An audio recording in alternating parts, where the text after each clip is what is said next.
What's up, dude? Shields Nation Tactical here, coming to you with a new video. Obviously, today we're going to be talking about this Blackhawk. I don't know the name because it's kind of impossible to find, but basically this, you guys probably have seen something close to this before somewhere. First thing first, though, you're probably going to notice that the video looks different, and that's because I'm now filming on something new and better, new camera. So hopefully this brings new, better content to the channel, makes things look and hopefully sound better. Let me know, and if things are like way better, I'll reshoot the old videos, the like 3 or 4 videos I have up with this. I'll reshoot them if they're that much better, but if there's not that much of a difference, then I'm not gonna worry about it. But anyway, to what we're doing. So this chest rig, this is a Blackhawk, as you can tell. Fucking, where is it? I'm kind of an idiot right now. It's like 3 a.m. but the show goes on. Ah, here it is. Fucking, I don't know what the hell that was, but you can kind of see it there. But anyway, so there's that. Basically this is just a kind of recce, what I consider a good minimalist recce, reconnoiter, fucking survival type chest rig for a few reasons. One, the thing is modular as hell in the sense of what you can carry in it. Obviously you can't change the pouches around, and the most modular that this thing gets that I've ever had is I have 2 of these, and the only thing I did is on the other one I cut this pouch off. I just unstitched it completely so that it didn't interfere with my draw stroke with a pistol, but this one I left alone mostly for this reason. But quick features: one, you're gonna notice an X harness in the back, so that's pretty cool, I suppose. It's not an H harness. Some guys like that, some guys don't. D-rings on there. You're gonna notice there is no, again, this is an older style chest rig, but no real organization for cables or anything like that. But you know, nothing on the inside, no pockets or anything like that on the inside. It's just a nice kind of a, no mesh or anything, just a padded, it's a nice padded material, but it's probably maybe an 1/8 inch of foam maybe there, and that's the whole thing. Fully detachable harness, so you can go in, detach. So theoretically you could clip this to a chest rig. You would just have to either adapt or make new buckles or do something, but you could theoretically do it. I never did, but teach their own. You're gonna notice, so there's 2 of these general purpose side pouches, and then 4 of these I don't want to call them M4 like 30 round mag pouches, because they can do a lot more than that, so we'll just call it 4 ammunition general purpose pouches. 4 of these belt loops, we'll get to those in a minute, and then this kind of admin pouch back here that goes all the way back behind there, all the way back behind there. It's good for maps and stuff, and that just buttons. So features, so size, these side pockets will fit a standard 1-quart canteen, and that's, I mean, that's all that they'll fit in there, but they will fit it. So for comparison, these will fit a 1-quart canteen, which I like, because on a lot of times on a recce rig or something, I like to have, you know, 2 quarts of water at least, you know, plus my Camelback or whatever I'm using. So I like to be able to carry 2 canteens, and I like having them 1 and 1 because I can really balance out the weight really good. So next, the pouches here, these can fit. So obviously there, you've got a button here, and then 2 snaps, so depending on what you have in there, and then a bunch of Velcro. And you'll see these can fit 3 30 round. These are P-mags, but obviously they'll fit GI mags too, but 1 pouch, 3 mags. So that leads the question. Now they'll fit 2 nicely as well. 2 fit nice as well. But that begs the question, you know, are you ever going to need 12 magazines on this rig? Probably not.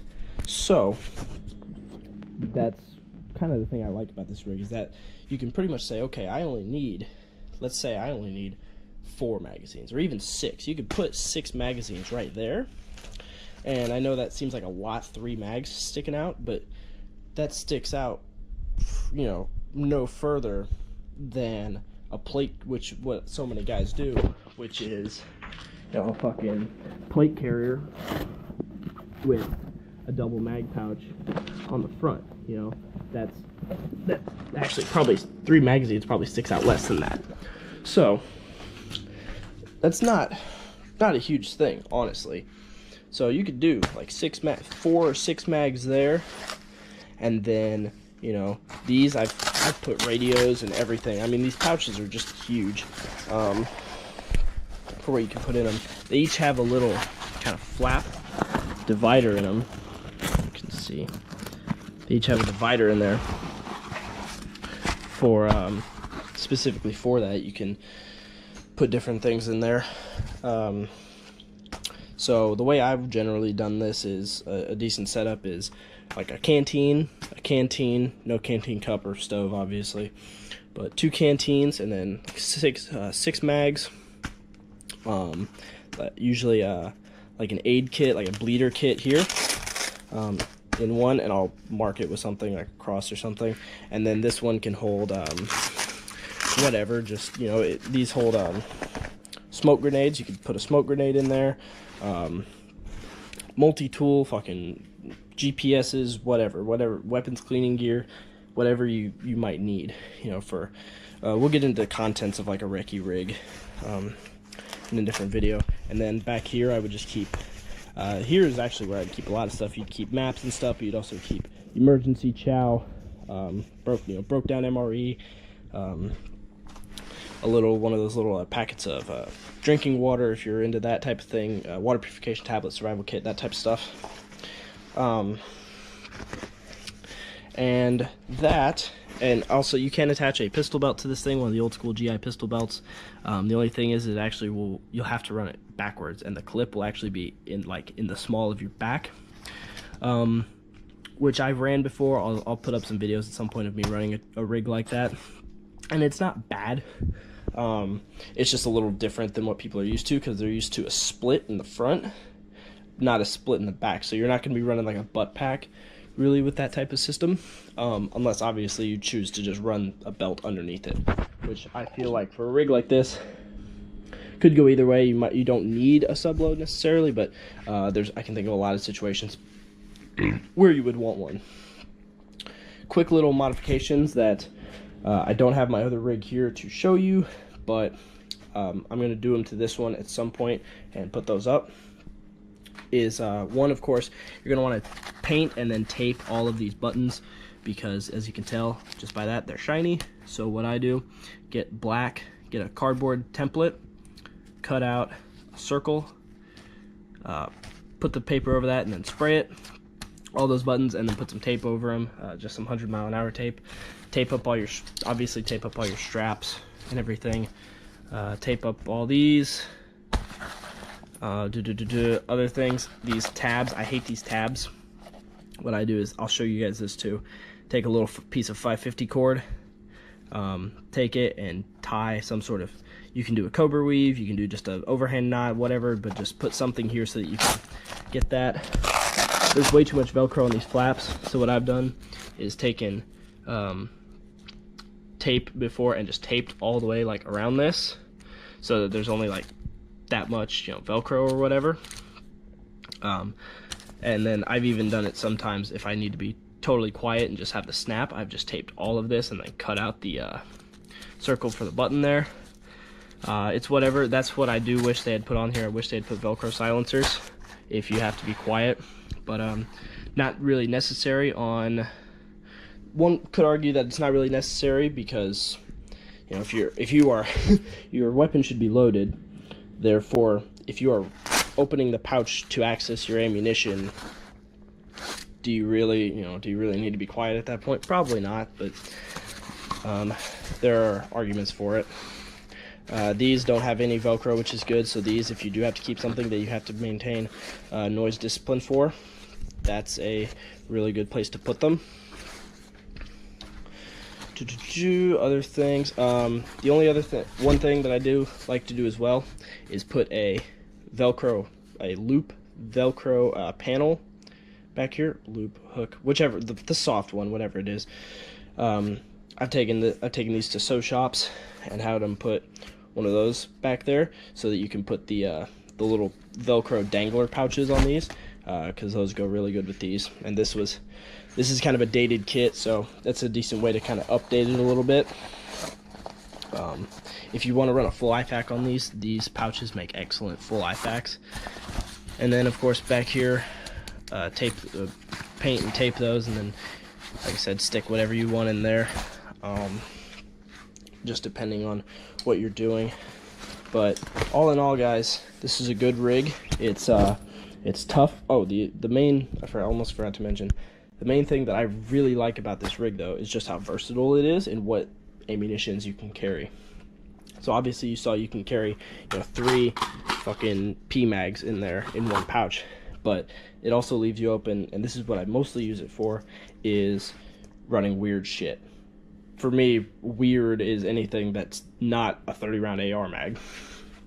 So this can run, obviously, you can stuff AK mags in here, 74 and 47. You can fit, what I mostly use it for is 308 mags, like SR25 Mark 110 mags.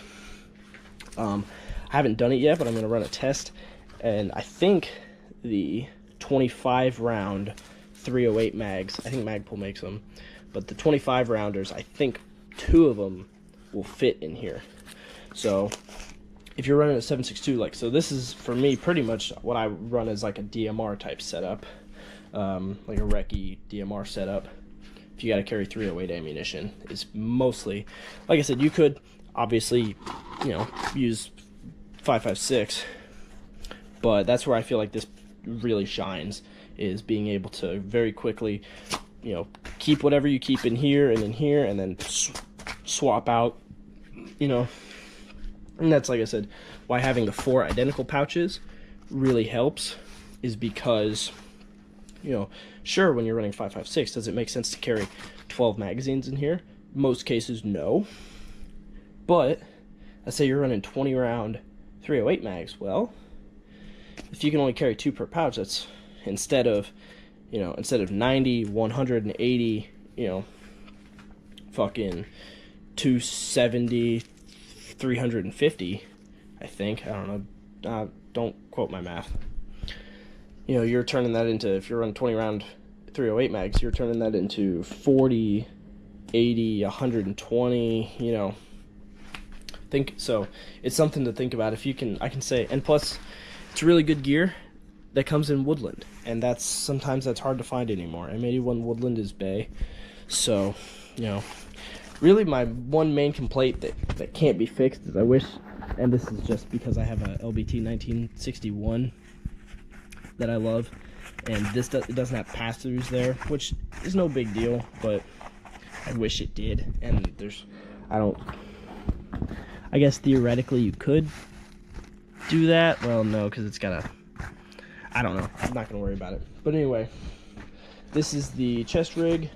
You'll see this in some upcoming shoot videos that I'm editing right now, and I'm gonna be putting up in the next couple weeks, hopefully. You'll see this rig. One last thing that this chest rig is really good for is layering gear. So if you want to, if you've ran a chest rig before, you know how very quickly running an assault pack or hydration or anything but that, rig quickly bulks up. With this, because it's all very streamlined, the straps are, padded but pretty small, if you want to start running something like you know, running Camelback on the back is easy. You know, you can run that, and then you can throw, if you need to carry a claymore pouch, which is good for way more than claymores. For the civilian commandos out there, if you're on for my ballers on a budget, I'm going to do a whole video on uses for claymore pouches soon, but I'll do a full setup on this at some point, and I'll show you the mods that can be done to it. But that's just an overview of it. Trying to get overviews of a lot of equipment done. I've got a whole fucking bag there of shit that needs reviewed or at least gone over, and that's just one thing. That's kind of the first thing I pulled out, was that Blackhawk chest rig. I know these are kind of old, you know, in the days today of all the high-speed gear, this tends to kind of fall out of the spotlight, but it's still good kit, it's still viable. If you can find one of these, I think for like, I don't know, $100 or something like that, pick it up because it's worth it. So with that, hope you guys liked the video. Please like, subscribe, comment, all that stuff. Everything helps. If you didn't like the video, well, dislike it and tell me what I did wrong. I'm always open to constructive criticism and all that jazz. So I'll be getting out of here. Peace, guys.